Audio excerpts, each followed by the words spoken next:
Bien, alors tout d'abord merci de l'invitation et puis j'excuse au passage mes deux collègues Alexis Spire et Étienne Pénissa qui n'ont pas pu se libérer pour venir présenter l'ouvrage, donc c'est à moi que revient la charge de vous le présenter seul aujourd'hui. Je trouve que le texte, enfin en tout cas la présentation de cet ouvrage est assez à propos, c'est vrai, et qu'elle vient en fait nourrir à mon avis tous les échanges qu'on a eus aujourd'hui sur ce que c'est qu'une nomenclature socio-professionnelle, comment elle traduit aussi un cadre national et un État, et comment les nouveaux outils qui sont à la disposition notamment des chercheurs à l'échelle internationale viennent à leur tour réinterroger nos propres catégories. Donc je vais revenir un peu sur cet ouvrage qui s'appelle « Les classes sociales en Europe », tableau des nouvelles inégalités sur le vieux continent, qui est paru en 2017 aux éditions Agone et qui va sortir au printemps prochain dans une version un peu remaniée en anglais chez l'éditeur Verso. Et donc ce que je vais vous présenter aujourd'hui, c'est un peu, je crois, je vais essayer cette version remaniée. L'exposé que je vais faire aujourd'hui va revenir sur les principaux résultats de l'ouvrage. C'est un peu, je pense, important de rappeler aussi les vertus d'un nouvel outil qui est à disposition des chercheurs. Mais je vais essayer, je ne l'ai jamais vraiment fait, mais de souligner aussi tous les enjeux un peu liés à ce nouvel outil, cette nouvelle nomenclature européenne des professions socio-économiques qu'on a utilisé dans l'ouvrage. Alors d'abord, je dois rappeler que l'ouvrage s'inscrit dans une série de débats sur les inégalités à l'échelle continentale, et notamment dans une série de conflits politiques qui ont été assez intenses sur la question européenne, et particulièrement sur le rôle de l'Union européenne dans la production, dans la reproduction des inégalités à l'échelle continentale. Et une manière d'aborder le livre, c'est de le penser comme une réponse à une insatisfaction partagée entre nous trois et d'autres chercheurs, je pense, dans la manière de penser la question sociale européenne. C'est ainsi qu'elle est posée souvent, et notamment une insatisfaction en matière de données statistiques ou de données sociales disponibles à l'échelle continentale. Alors, je ne détaille pas, mais depuis Maastricht en 92, ou même dans le référendum sur le TCE en 2005 en France, c'est le cas aussi un peu plus récemment, l'Union européenne est au cœur des luttes politiques. Elle structure même des oppositions partisanes assez fortes, de plus en plus nombreuses dans de nombreux pays européens, bien sûr en France, mais c'est le cas aussi en Grande-Bretagne et aussi dans les pays de l'Est.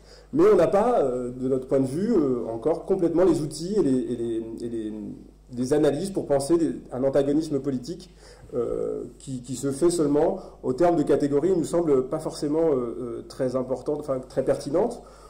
On prend l'exemple de la crise. La crise de 2008 a été l'occasion de voir revenir sur le devant de la scène, en gros, une première lecture qui oppose les bons élèves et les bons pays de l'Europe à ces mauvais pays, donc ceux qui sont à la traîne.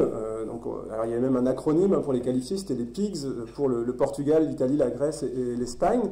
Donc on avait en plus une vision culturaliste qui superposait à des écarts socio-économiques importants. Et puis de l'autre côté, donc cette grille de lecture qui est fondée sur des lectures nationales, elle va souligner des mises en concurrence de pays par le biais d'indicateurs ou de benchmarks, on appelle ça aujourd'hui.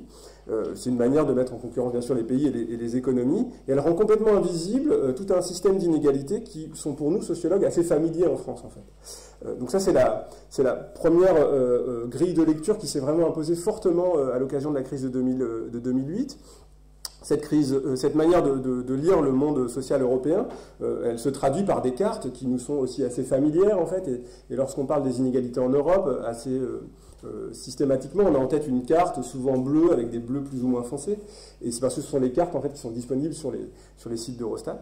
Et puis de l'autre côté, on avait une lecture de cette crise politique qui insistait sur les oppositions entre les gagnants et les perdants de la mondialisation. Donc là, plus vraiment une grille de lecture en termes de pays ou d'économie nationale, mais plutôt une grille de lecture qui va insister sur les problèmes où les inégalités sont réductibles à des parcours individuels. Donc ce sont deux grilles de lecture qui ont été produites et largement relayées par les élites nationales et les élites européennes notamment, mais qui évacuent systématiquement la question des inégalités entre les groupes sociaux, et notamment qui évacue la question du rôle de l'Europe et des États dans la production des inégalités et à l'échelle européenne. très clairement, en fait, on avait dans ce débat, nous, le sentiment que les classes populaires, pour le dire ainsi, ou les classes supérieures étaient un peu absentes du débat sur le rapport à l'Europe, alors qu'en fait, elles étaient au centre de tous ces débats. Donc le livre aborde cette question par une hypothèse assez forte et un outil. L'hypothèse de l'ouvrage, c'est que en fait, les frontières sociales ne s'arrêtent pas complètement aux frontières nationales, que c'est pas parce que on passe une frontière entre un pays et un autre, qu'on passe de l'Autriche à la Hongrie, que les groupes sociaux sont complètement différents, même si les écarts de richesse sont importants, et que faisant cette hypothèse, il nous semblait possible d'interroger les divergences entre le fameux plombier polonais et l'ouvrier français, et d'essayer de penser leur position sociale à la lumière des cadres roumains ou des infirmières allemandes. Donc c'était un peu toutes ces questions qu'on a voulu poser dans le cadre du livre. Et en fait, cette question, elle a été possible, enfin, on a eu l'occasion de la traiter par l'apparition et la réflexion, en France particulièrement, d'une réflexion sur une nouvelle nomenclature socio-professionnelle à l'échelle européenne. Alors, je reviens rapidement, je vais prendre plutôt le temps de détailler un peu les méthodes du livre et les matériaux. Donc le livre, il s'appuie principalement sur l'exploitation secondaire de 4 enquêtes statistiques européennes. Tout d'abord, les enquêtes emploi européennes de l'année 2014, qui sont des enquêtes qui accumulent la totalité des enquêtes emploi à l'échelle européenne. L'enquête qu'on appelle SILC, qui est une enquête sur les niveaux de vie et les revenus et les niveaux de vie, l'édition 2006 et l'édition 2014. C'est une enquête qui est assez importante en Europe pour traiter la question des salaires et qui a l'intérêt d'avoir à chaque édition un module ad hoc avec des questions spécifiques sur un thème. Alors en 2006, par exemple, vous le verrez, il y avait une petite série de questions qui étaient posées sur les pratiques culturelles. Une autre enquête importante, c'est l'enquête Adult Education Survey, nous on s'en est servi plutôt pour une variable sur la pratique de langue étrangère. Et puis enfin, une enquête qui est un peu moins importante en termes d'effectifs et d'échantillons, mais qui est très importante et qui est celle où les variables sont les plus proches des questions que se posent les sociologues, l'enquête européenne sur les conditions de travail. Alors, on peut dire que ces 4 enquêtes font partie de la statistique publique européenne, c'est pas complètement vrai. L'enquête européenne sur les conditions de travail, en fait, c'est la Fondation de Dublin qui l'édite. De ce fait, elle est accessible aussi un peu plus facilement. Alors, je vais justement revenir ici sur comment on a eu accès, nous, à ces données, parce que c'est quand même, pour le moment, un point qui n'est pas connu parmi les chercheurs. Tout d'abord, on a eu la chance de pouvoir intégrer le groupe de travail au sein de l'INSEE, qui était piloté par Michel Amar et Monique Méron, qui allait mettre en place ou réfléchir à la mise en place d'une nouvelle nomenclature socio-économique à l'échelle européenne.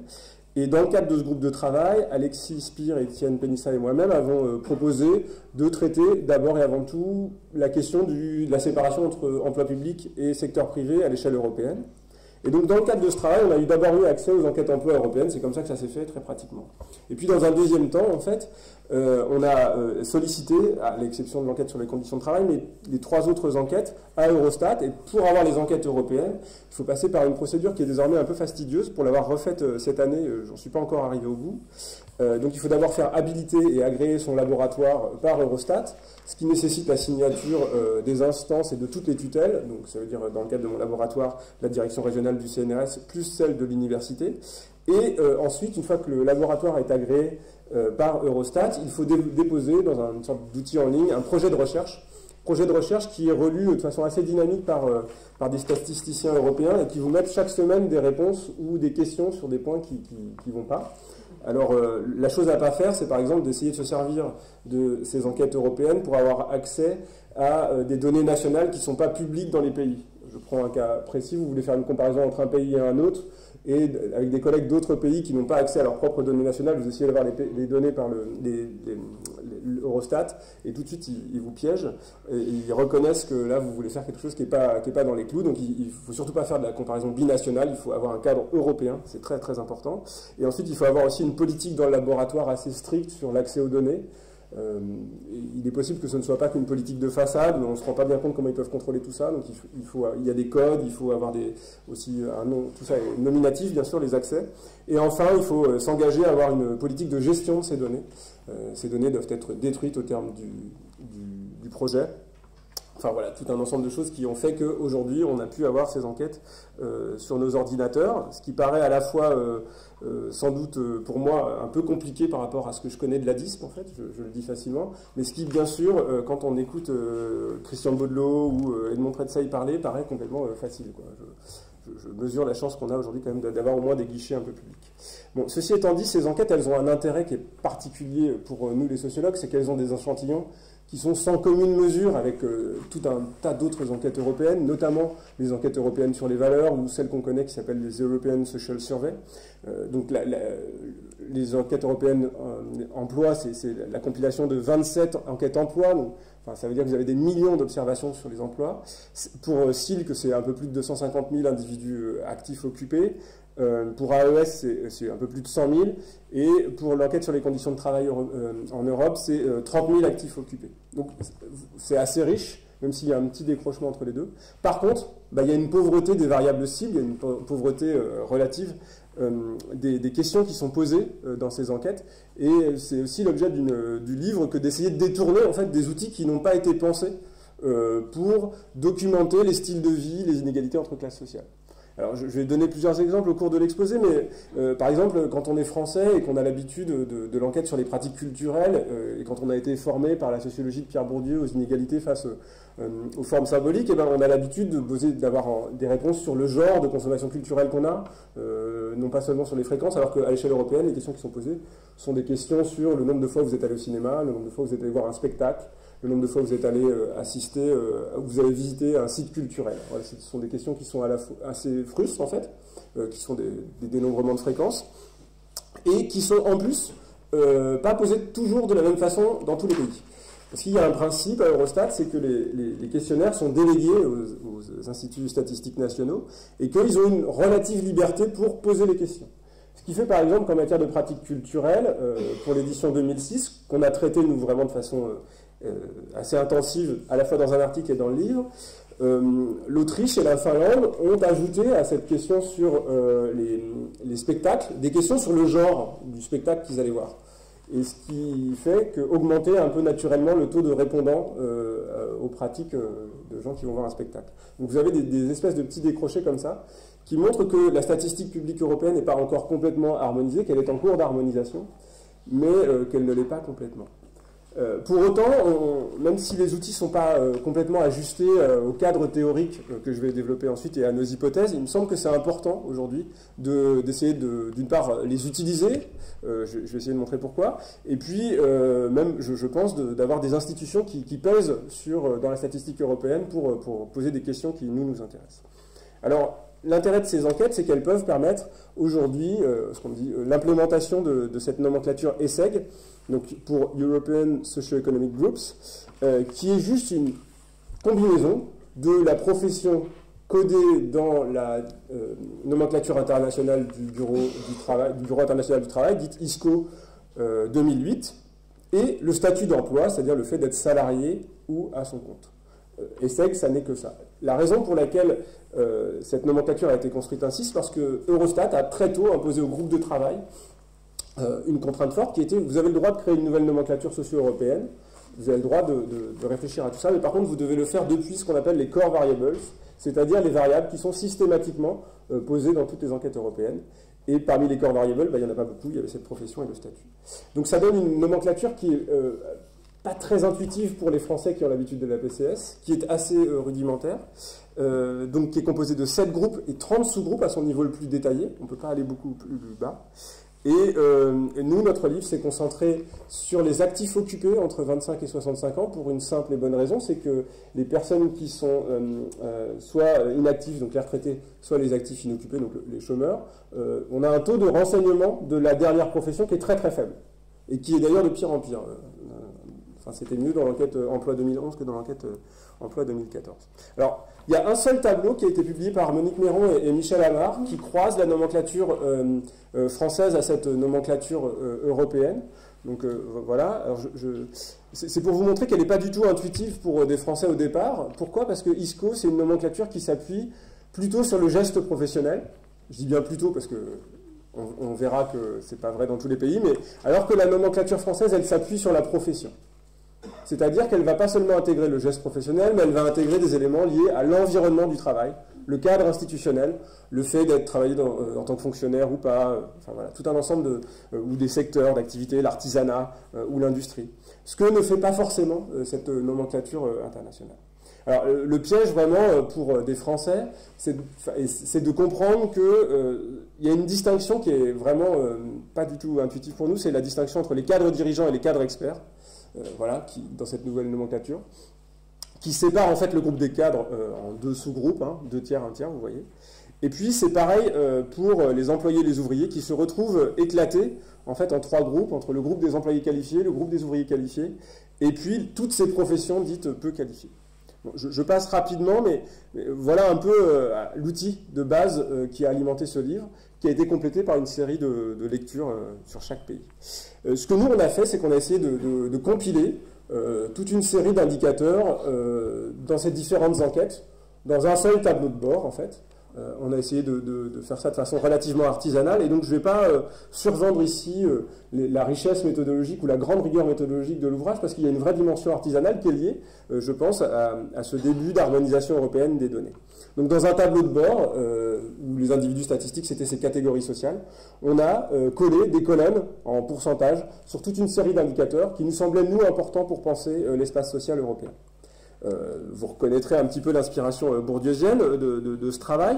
Je dirais que c'est effectivement un point important. On a bien sûr essayé de penser les classes sociales depuis leurs revenus, mais aussi depuis le capital culturel. Il me semblait que c'était une dimension importante. Mais la vraie innovation, je crois, de l'ouvrage, et elle n'était peut-être même pas pensée comme ça au départ si fortement, c'est d'avoir ajouté à cette tentative de penser un espace social européen des éléments liés aux conditions de travail. Ce qui n'était pas fait clairement dans la distinction, ou pas fait comme ça. Et donc dans ce graphique-là, il y a des variables synthétiques qui agrègent des dimensions liées aux revenus, au diplôme, mais aussi des dimensions liées aux conditions de travail, par exemple le fait de travailler le même nombre d'heures par semaine, le fait d'être indépendant, ou le fait de travailler sur son temps libre, le fait d'être un encadrant, le fait de travailler assis ou debout, ce qui est un des critères très très importants pour distinguer les professions à l'échelle européenne. Une nomenclature socio-professionnelle, c'est important. C'était important dans le cadre de la constitution de l'État français. Hein. Je rappelle que l'État français s'est aussi constitué sur la capacité à dénombrer notamment sa population, mais aussi ses professions. Jusqu'à l'invention de cette nomenclature socio-professionnelle européenne, on ne pouvait pas savoir à l'échelle continentale combien il y avait d'agriculteurs, combien il y avait d'artisans, combien il y avait d'ouvriers peu qualifiés. Donc, cette nomenclature, elle a des limites, je vais les souligner, mais elle a aussi l'intérêt de nous rappeler que, par exemple, à l'échelle continentale, donc sur 26 pays en Europe, les chefs d'entreprise représentent 1% de la population active occupée. Alors que les ouvriers qualifiés de la construction, c'est plutôt 2,5%, et puis que finalement, le grand groupe socio-professionnel des classes populaires, on y reviendra, ça reste les employés du commerce et des services, qui représentent 8% de la population active. Alors, je remets le graphique, mais de façon relativement, pas arbitraire, mais artisanale et conventionnelle, on a décidé de diviser cet espace social européen en 3 groupes. C'est vraiment conventionnel. On pourrait faire autrement. Je crois que c'est possible de faire autrement. Je crois même que c'est souhaitable de faire autrement.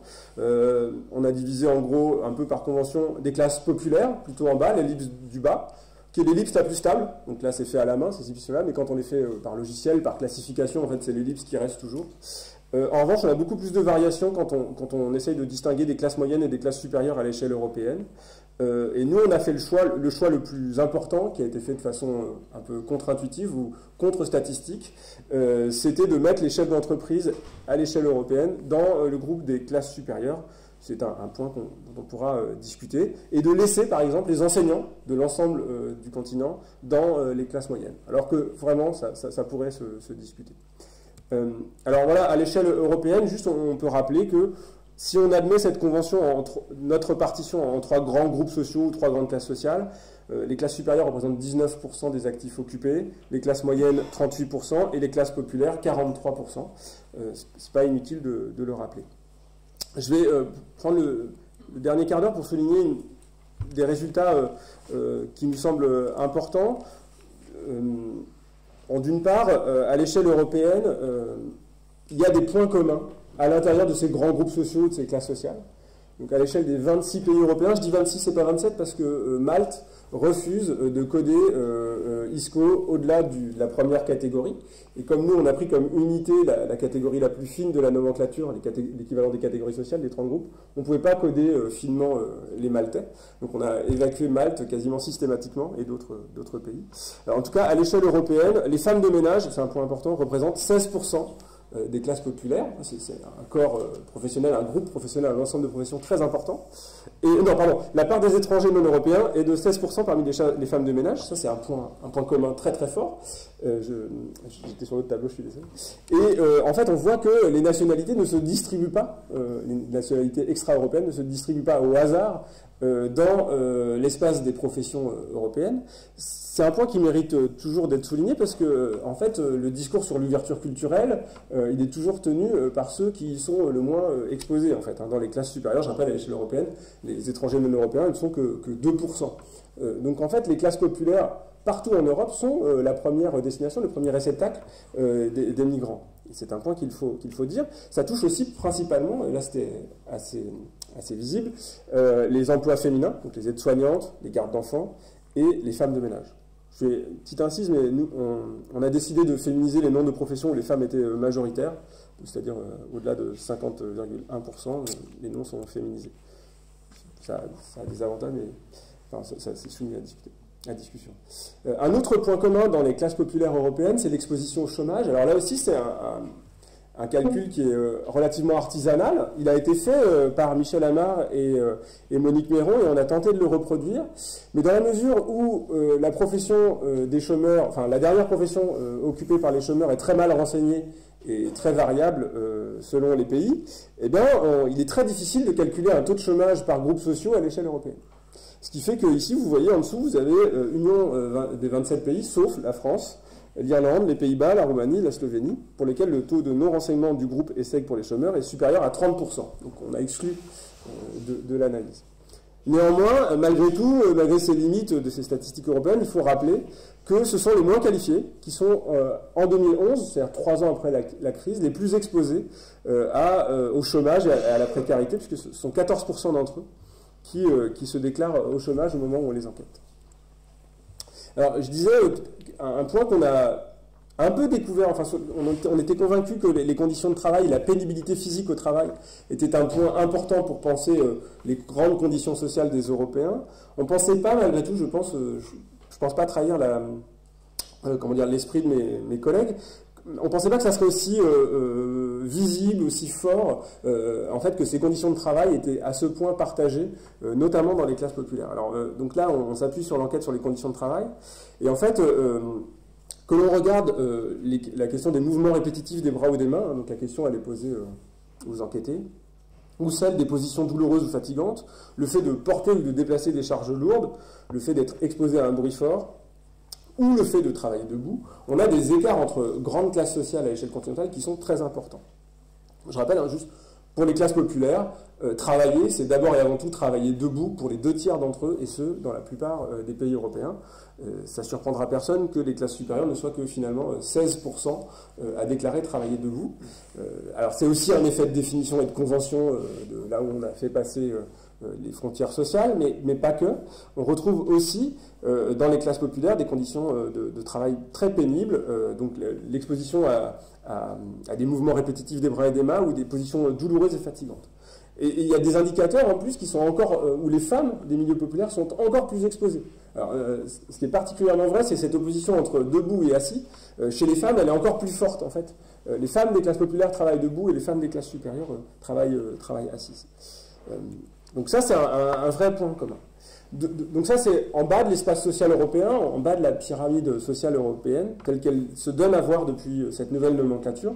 En haut, en revanche, il est possible d'identifier des faisceaux convergents, notamment en matière de pratiques culturelles. Et il est possible de comprendre que, notamment, dans les classes supérieures, les pratiques culturelles, et notamment les pratiques culturelles un peu plus intensives, sont plus fréquentes. Alors, je donne quelques éléments, mais en gros, dans les classes supérieures, on a 70% des enquêtés qui déclarent avoir assisté au moins à un spectacle au cours de l'année en cours. Ce n'est le cas que de 34% des Européens qui ont été classés dans les classes populaires. Et alors l'indicateur le plus clivant, c'est celui de la visite de sites culturels qui fait en fait repérer que les classes supérieures ont au moins une fois par an, dans les 3/4 des cas, une fois par an, fait une visite d'un site culturel, quand c'est le cas seulement de 1/3 des classes populaires. Donc la dimension culturelle des rapports sociaux, enfin de la domination, des fondements culturels de la domination sont aussi visibles, non seulement en France, on les connaît, mais ils sont visibles à l'échelle européenne. Voilà un exemple d'un tableau qu'on est allé chercher dans l'enquête sur le Adult Education Survey. C'est la maîtrise d'une langue étrangère, qui est aussi, qui va au-delà du ressort économique. Et il était intéressant de noter que, dans les classes supérieures, telles que définies par nous, les 2/3 d'entre eux déclarent maîtriser l'anglais, quand c'est seulement le cas de 28% des classes populaires. Il est aussi intéressant de noter que les classes populaires, quand elles parlent une langue étrangère, elles parlent plutôt une autre langue, ou presque autant une autre langue que l'anglais, alors que ce n'est pas du tout le cas des classes supérieures. C'est bien sûr un effet des migrations. Et donc, ce genre, je crois, de tableau, c'est très commun. Le livre revient pour les classes populaires, pour les classes moyennes et pour les classes supérieures. Essaye d'identifier des traits communs qui unifient, qui rendent un peu semblables des conditions de vie ou des manières de vivre à l'échelle continentale. Ça me paraît un des bénéfices quand même de ce genre d'outils inédits. Et dans la dernière partie du livre, on a décidé de plus seulement s'en tenir à des grands groupes sociaux, des grandes classes sociales à l'échelle continentale, mais on a décidé de repérer, d'articuler la position sociale et l'appartenance nationale. Et donc on a essayé de penser à un espace des classes sociales qui essaye comme ça de prendre en compte ce que ça pouvait faire d'habiter dans un pays, parce qu'on n'est pas dupe en fait, on sait très bien que habiter dans les campagnes autrichiennes ou dans les campagnes hongroises juste contiguës, c'est pas du tout la même chose en termes de ressources économiques bien sûr par exemple, ou qu'habiter à Copenhague ou à Athènes c'est pas la même chose. Et donc on a créé un nouvel individu statistique pour faire nos tableaux de bord en fait, qu'on a appelé des pays-classes. Et donc ça donne 78 individus statistiques, c'est-à-dire que vous avez les classes populaires autrichiennes, les classes moyennes autrichiennes, et ça pour les 26 pays européens, donc dans un tableau de bord très simple. Je mets juste ce tableau-là pour dire que ce n'est pas une grande invention, en fait, on trouvait déjà ce genre de réflexion dans L'amour de l'art de Bourdieu, en fait, voilà. Donc, vous avez des classes populaires, et puis en dessous des pays, des petits indicateurs quantifiés. Mais là, les enquêtes européennes nous permettent aujourd'hui de faire ce genre de tableau de bord de façon un peu plus systématique. Tout d'abord, ça permet de faire une cartographie européenne qui était un peu inédite, c'est de repérer juste simplement les pays où les classes populaires sont majoritaires dans la population active et les pays où ils sont minoritaires. Et donc, on voit bien comment l'Europe de l'Est et l'Europe du Sud s'opposent en fait aussi à l'Europe du Nord et l'Europe de l'Ouest, en fait, enfin l'Europe continentale. Donc voilà, les pays qui sont plus gris sur cette carte sont ceux où les classes populaires sont plus nombreuses dans la population active. Et ces classes sociales, ces classes populaires du Sud et de l'Est occupent à l'échelle européenne la position la plus basse. Hein, c'est chez eux que l'on retrouve la plus grande pauvreté économique. On s'est quand même servi des revenus, hein, on a essayé de les caractériser. Et ce sont chez eux que l'on retrouve les conditions de travail les plus dures qu'ailleurs. Alors on prend un petit exemple, mais en 2014, les rémunérations annuelles des classes populaires salariées allaient de 6 500 € en parité de pouvoir d'achat en Roumanie jusqu'à 12 700 € en République tchèque, avec la Hongrie qui se situe à un niveau intermédiaire. On peut faire la même chose pour les classes supérieures, et donc on a, par effet miroir, une autre Europe qui apparaît, celle des pays où les classes supérieures sont majoritaires. Et là encore, ça permet de comprendre qu'en haut de l'espace des classes sociales européennes, il y a des classes sociales plutôt des pays de l'Ouest et continentaux qui connaissent vraiment une domination économique, mais aussi culturelle et au travail. Alors, économique, on peut la caractériser par les revenus. Le salaire annuel médian des classes supérieures en France, en parité de pouvoir d'achat, c'est 41 000 €. Il dépasse à peine 20 000 € en Hongrie, soit 8 000 € annuels de moins que celui des classes populaires scandinaves. C'est pour, vous voyez, un petit peu essayer de réétalonner tout le monde sur l'échelle des revenus. Et en fait, en exploitant une petite question qui était posée dans l'enquête sur les conditions de travail, on peut essayer de comprendre un peu comment se tissent des rapports sociaux qui sont réels entre des classes supérieures des pays de l'Ouest ou des pays du Nord et des classes supérieures des pays du Sud ou de l'Est. il y a un résultat qui a attiré un peu notre attention, c'est que parmi les classes supérieures, 44% en Grèce, 54% en Hongrie et 56% au Portugal s'estiment bien payés, alors que c'est le cas de 70% au Danemark, aux Pays-Bas et en Suède. Donc, en fait, ce sont des gens des enquêtés, hein, qui déclarent un peu moins que les autres être bien payés, alors qu'on sait que dans leur espace national, ils le sont relativement plus que les classes moyennes de leur pays ou les classes populaires. Et donc on a l'impression qu'en fait ces classes supérieures des pays de l'Est et du Sud évaluent non plus vraiment leur situation à la lumière de celle des classes moyennes et des classes populaires de leur pays, mais à la lumière des classes supérieures des pays du Nord et du Sud. Et on a trouvé toute une bibliographie, hein, qui montre que ces interactions, ces rapports sociaux ne sont pas des rapports seulement symboliques, mais qu'ils existent réellement. Les groupes, les conglomérats sont plutôt des conglomérats français, anglais ou allemands, et ils arrivent dans des pays de l'Est, ils s'externalisent, ils arrivent, ils créent des nouveaux sites, et donc il y a des cadres français aussi qui se déplacent énormément et qui ont des interactions avec ces classes sociales émergentes des pays de l'Est, par exemple. Et puis un autre point intéressant, il nous a semblé, c'était de pouvoir essayer de montrer comment les cadres plutôt dirigeants des pays du Nord et de l'Ouest déclarent plus qu'à l'Est et au Sud, des durées de travail plus longues. Alors nous, on a pris l'indicateur de 41 heures par semaine. C'est un indicateur discutable, les spécialistes des conditions de travail, mais plutôt un autre type d'horaire. Il nous semblait que nous, 41 heures, c'était un bon moyen. Et on s'est rendu compte que ces durées élevées de travail concernent davantage les classes populaires à l'Est et au Sud de l'Europe et les classes supérieures à l'Ouest et au Nord de l'Europe. Comme si, en fait, la survalorisation du travail ou le surinvestissement dans le travail était un nouveau ressort, en fait, de la domination au travail. Alors, toutes ces réflexions, en fait, trouvent parfois à se synthétiser dans des indicateurs. C'est le cas, en fait, de cette question qui est posée dans l'enquête SILC. C'est une question qui est toute assez rudimentaire, encore une fois, un peu comme les questions posées sur les pratiques culturelles. On demande aux enquêtés s'ils pensent pouvoir se payer une semaine de vacances par an, entendu au sens de une semaine où vous décohabitez, où vous ne dormez pas 4 nuits consécutives dans votre résidence principale. Et donc, voilà, là, c'est juste des pourcentages, en fait, de réponses à cette question assez rudimentaire. Et en fait, c'est un graphique qui peut se lire à la fois en ligne et en colonne. En ligne, il est intéressant parce qu'on se dit, ah tiens, c'est marrant, il y a 70% des classes supérieures roumaines qui déclarent pouvoir se payer une semaine de vacances par an. C'est à peu près le niveau des classes moyennes bulgares, et ça les place grosso modo au niveau des classes populaires des pays du Nord, le Danemark et le Luxembourg ou les Pays-Bas. Donc ça, c'est quand on le lit en ligne, en fait, on peut comparer comme ça des systèmes de position sociale à travers un petit indicateur. Et puis quand on le lit en colonne, en fait, on a une lecture qui est aussi intéressante, qui permet de voir qu'en fait, l'espace des pratiques ou l'espace des appréciations économiques, l'espace des styles de vie, on pourrait dire, est sans doute plus restreint dans les classes supérieures. En fait, il n'y a pas beaucoup d'écart finalement entre les classes supérieures roumaines et les classes supérieures françaises ou belges ou danoises, alors qu'il est très très important cet écart pour les classes populaires roumaines et les classes populaires suédoises. Voilà, je rappelle juste comme ça, mais que les classes populaires roumaines qui sont actives, salariées, enfin qui sont en emploi, sont un peu plus d'un quart à déclarer pouvoir se payer une semaine de vacances par an, quand c'est le cas de la quasi-totalité des classes populaires suédoises. Alors je termine juste, mais ce type de raisonnement, on l'a systématisé en fait, voilà, dans nos tableaux de bord, et on a fait une classification qui donne à voir un peu cet espace social européen qui n'existe pas vraiment encore au sens où on pourrait l'entendre pour la France, mais qui est en cours de construction, on pense. Et donc ici, donc en ligne, vous avez les classes sociales, en colonne, vous avez les pays, et puis la part des rectangles, elle est proportionnelle à la part de ces groupes dans les actifs occupés. Donc ça donne tout de suite un bon aperçu de la population active en emploi en Europe.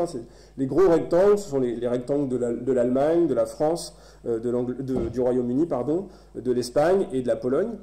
Il y a aussi beaucoup de petits pays. Et les grands groupes sociaux européens, ce sont d'abord et avant tout les classes moyennes et les classes populaires de ces pays. Et puis les couleurs viennent souligner en fait toute une série de points communs grâce à la classification qu'on a faite. Et donc on retrouve un peu cette partition entre, d'un côté, en haut de la pyramide sociale européenne, ces classes supérieures du nord et de l'ouest de l'Europe, qui ont des traits communs, qui les opposent, en fait, on pourrait dire en diagonale, aux classes populaires du sud et de l'est de l'Europe.